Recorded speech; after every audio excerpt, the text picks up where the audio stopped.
अस्सलाम वालेकुम, मैं हूं मोहम्मद अख्तर और आप देख रहे हैं medicine info YouTube channel. Viewers, आज हम बात करेंगे खराटों के बारे में कि अक्सर लोगों को सोते हुए खराटे क्यों आते हैं। क्या ये खराटे किसी बड़ी बीमारी की अलामत होते हैं? खराटे यानी मुंह से निकलने वाली या नाक से निकलने वाली ये बेआराम कर देने वाली आवाज़ों का आखिर क्या इलाज होता है, तो इसके बारे में आज हम मुकम्मल डिटेल के साथ बात करेंगे। तो वीडियो शुरू करने से पहले वीडियो को लाइक कर दें, चैनल को सब्सक्राइब कर लें ताकि हर नई आने वाली वीडियोस की नोटिफिकेशन आप तक पहुंच सकें। वीडियो को शुरू से लेकर आखिर तक जरूर देखिएगा ताकि आपको इस वीडियो की मुकम्मल समझ आ सके। तो व्यूअर्स, खराटे जो कि अक्सर लोगों को रात को सोते वक्त मुंह से या गले से निकलने वाली ऐसी आवाजें होती हैं जो कि आपके साथ सोए हुए लोगों को परेशान कर देती हैं और इसके साथ साथ वो आपकी नींद को भी डिस्टर्ब करती हैं। इन खराटों की आवाजें कभी नाक में से आ रही होती हैं तो कभी गले में से। असल में होता कुछ यूं है कि जब हम सो रहे होते हैं और सोते हुए जब हम सांस लेते हैं तो ये सांस नाक में से गुजरकर लंग्स में जाती है और फिर जब बाहर आती है तो उस वक्त ये बाहर की तरफ निकलते वक्त गले के टिश्यूज से टकराती है, जो कि हमारी गलत पोजीशन में सोए हुए होने की वजह से आपस में दबे हुए होते हैं। जब ये हवा अंदर लंग्स में जाती है और बाहर निकलती है तो टॉन्सल्स के टिश्यूज के दबे हुए होने की वजह से इन टॉन्सल्स के टिश्यूज के आपस में टकराने की वजह से खरखराहट की आवाजें निकलती हैं। अच्छा, इसके अलावा एक और अहम बात यह है कि नींद की दो किस्में होती हैं, एक रैपिड आई मूवमेंट स्लीप और दूसरी होती है non rapid eye movement sleep. जब हम शुरू में सोते हैं तो 1 या 1.5 घंटा हम रैपिड आई मूवमेंट स्लीप में होते हैं। यानी रैपिड आई मूवमेंट स्लीप इतनी गहरी नींद नहीं होती, यानी इस हालत में हम आधे सो रहे होते हैं और आधे जाग रहे होते हैं। इसके अलावा 1 या 1.5 घंटे के बाद हम non rapid eye movement sleep में चले जाते हैं, यानी वो गहरी नींद होती है। और फिर ये खराटे भी उसी पोजीशन में शुरू होते हैं जब हम गहरी नींद में सोए हुए होते हैं, यानी non rapid eye movement sleep में गहरी नींद सोए हुए होते हैं। क्योंकि आप कभी तजर्बा कर लेना कि अगर कोई शख्स सोया हुआ हो और वो खराटे ले रहा हो तो उसको थोड़ा सा खराटे लेते वक्त थोड़ा सा आप हिलाएंगे या थोड़ी सी चुटकी उसको लगाएंगे तो वो जो है ना फौरन खराटे लेना बंद कर देता है, क्योंकि वो नींद की ऐसी हालत में होता है, यानी non rapid eye movement sleep में होता है।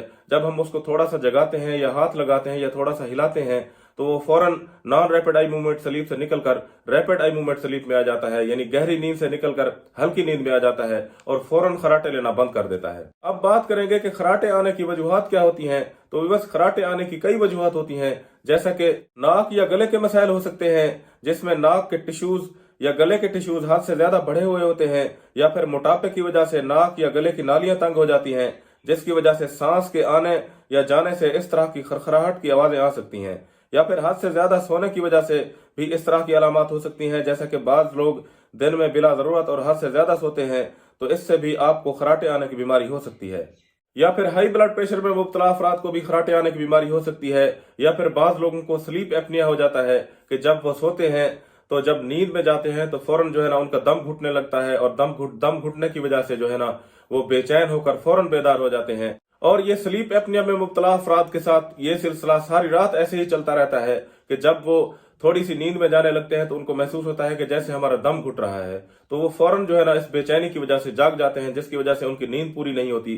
तो नींद पूरी ना होने की वजह से भी बाज लोगों को जो है ना खराटे आते हैं।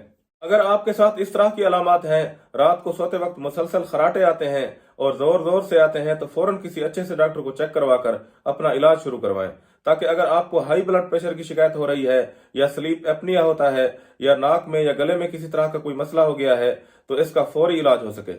अब बात करेंगे कि इन खराटों का इलाज क्या करना चाहिए। तो बस इन खराटों के इलाज के लिए और इनके अनसे आराम के लिए जो है ना आप अपने सोने की हालत को देखें, यानी कि आप जब सोते हैं तो उस सोने की सिमत को, उसकी हालत को बेहतर करें। सीधा सोने की बजाय साइड पर सोएं और हमेशा सरहाने वाली साइड को ऊंचा रखें और कोशिश करें कि आपका कंधा और सर बराबर हों। बाद का सोते हुए हमारी ठोड़ी हमारे गले के साथ लगी हुई होती है, या फिर सोते हुए हमारी गर्दन पीछे की तरफ ज्यादा लटकी हुई होती है, जिसकी वजह से गले के टिश्यूज के दबने की वजह से भी खराटे आ सकते हैं। इसलिए बेहतर होता है कि हमेशा अच्छे से और सही कंडीशन में सोएं। इसके अलावा अगर आपका वजन बढ़ रहा है तो इसे कम करें, क्योंकि वजन के बढ़ने पर भी गले के टिश्यूज बढ़ जाते हैं जो कि फिर खराटों का सबब बनते हैं। अच्छी और मुतवाज़िन ग़िज़ाएं इस्तेमाल करें, पानी ज्यादा से ज्यादा पिएं, दिन में 10 से 12 गिलास पानी पिएं, मोटापे को कम करें और वजन को नॉर्मल रखें, वक्त पर सोएं और सोने की हालत को अच्छा रखें और सही अंदाज में सोएं। अगर फिर भी आराम ना आए या ज्यादा खराटे आने की सूरत में आप फौरन अपने डॉक्टर से मशवरा करें। तो यहाँ पर इस वीडियो का इख्तिताम करते हैं और उम्मीद है कि आपको ये वीडियो पसंद आई होगी। अगर आप इस वीडियो से मुताल्लिक अपनी राय देना चाहते हैं तो नीचे कमेंट सेक्शन में आप अपनी राय जरूर दीजिएगा। अगर आप चाहते हैं कि इस तरह की इंफॉर्मेटिव वीडियोस की नोटिफिकेशन आप तक पहुंचती रहे तो मेरे चैनल को सब्सक्राइब कर दें। शुक्रिया। अल्लाह हाफिज।